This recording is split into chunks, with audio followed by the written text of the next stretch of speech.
nhon tu menបន្តែយើងអាចអោយមេវាក្រាបខ្លះដែរដើម្បីឲ្យមេវាសើមបងនេះទេមេវាក្រាបដែរញ៉ាំបានកូន2ដែរញ៉ាក៏ได้វាញើល្អប៉ុណ្ណាដែលយើងញើទេពេលមុននេះវាញើអត់ល្អដូចយើងញើទេនេះកូនវា cute ពេលវាញើចា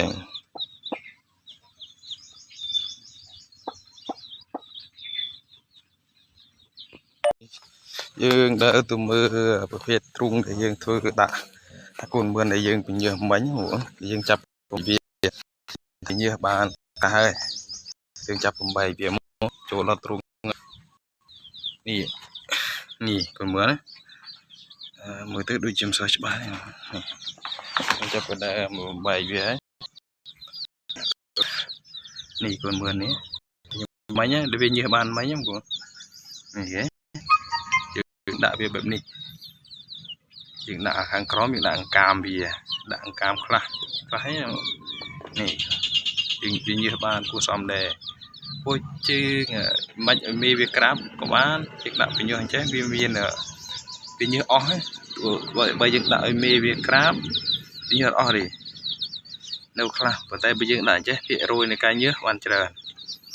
យើងចាំលក្ខណៈគ្រួសារមកស្រែយើងធម្មតាមិនទិញហូបឯណាទេបងសម្រាប់មកហូបស្រួល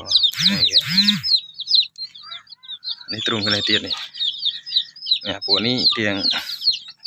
ត្រឹសគ្រឿននេះ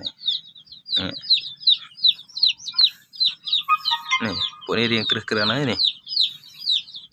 យើងចាំលក្ខណៈគ្រួសារយើងមានទៅលក់ដូរឯណាធំយើងហូបទៅគ្រឿនដោះទោះបានពេលខែព្រោះខែច្រូតអីបានមកយើងមិនចាំបាច់ទិញហូបពីទីផ្សារធំយើងពីយើងធំរត់លេងចំណៃយើងដាក់បញ្ចុងអង្គអីតិចតួចដាក់នេះដាក់ផ្លែដាក់ហើយវាចាក់មិនទៅបានមកទឹកបាន3 4ថ្ងៃធំលឿនអានេះដាក់បាន2ថ្ងៃតិចស្អាត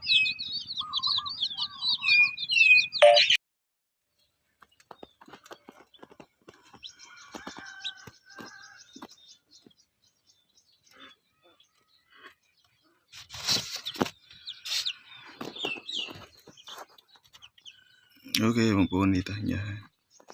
យកតាញ៉ាបាន4ហើយនេះចាប់តាមភ្លើងវិញ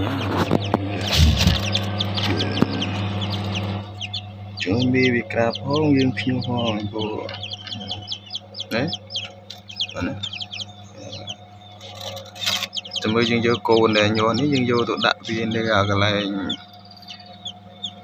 នៅក្នុងទ្រុងព្រោះយើងបំបែកឲ្យវាចាំមើលទៅវាចេះចាប់ផ្ដើមចេះចែកចំណៃយើងចាប់ផ្ដើមជួយវាទៅ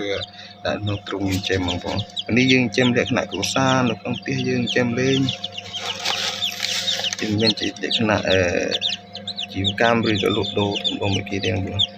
យើងចេះបានទូគ្រាន់បានហូបនឹងគេដែរនេះជាវាពង